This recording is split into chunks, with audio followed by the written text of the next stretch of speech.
গেলাম ক্যান্ডি, হয়ে গেল ভেন্ডি। আরে কি আর বলবো, দুঃখের কথা। না না, ভেন্ডি না। দেখে তো বুঝতেই পারলে কি বানানোর চেষ্টা করছিলাম আর কি হলো। একেই বলে সব সময় সব রেসিপি যে সাকসেসফুল হবে তার কোনো মানে নেই। এটা আমার ফেসবুকে দেখা একটা রেসিপি, তো বানানোর চেষ্টা করেছিলাম কিন্তু হয়নি। ভুলটা কোথায় হয়েছে তাও আমি জানি। ঠিক ভুলটা করেছি আমি এই জায়গাটাতে। কী ভুল হয়েছে আমি সেটাই বলছি।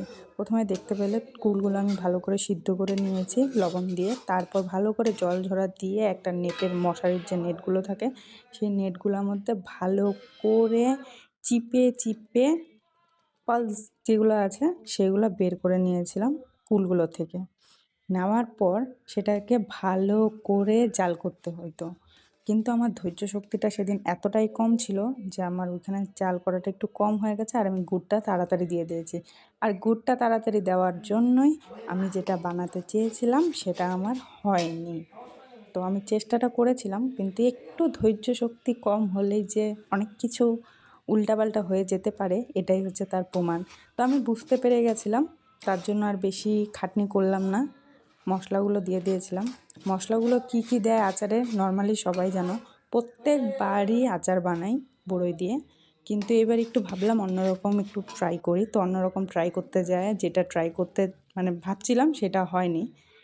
তারপর এই যে বেঁচে যাওয়া কুলের যে অংশগুলো ছিল সেগুলো কিন্তু ফেলে দিইনি, সেগুলো দিয়েও এক প্রকার আচার বানিয়েছিলাম।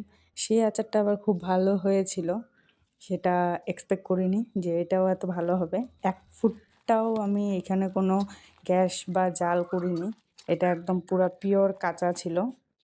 দেখতেই পারলে সব কিছু দিয়ে এটা মিক্স করে রোদ্দুরে দিয়ে রেখেছিলাম। আর এই যে এটা একটু নরম হয়ে গেছিলো, কিন্তু তারপর আমার আচার কিন্তু পুরো সাফা হয়ে গেছে, এক ফোঁটাও আচার বেঁচে নেই।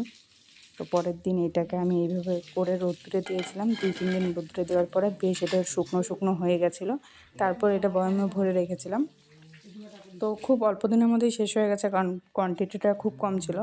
আর যেটা আমি পালস দিয়ে বানানোর চেষ্টা করেছিলাম ক্যান্ডি, সেটা কিন্তু আমার হয়নি, সেটা একদম নরম হয়ে গেছিলো। তো ওই ক্ষেত্রে ওইটাতে আরেকটু বেশি করে জাল করার প্রয়োজন ছিল হয়তো বা।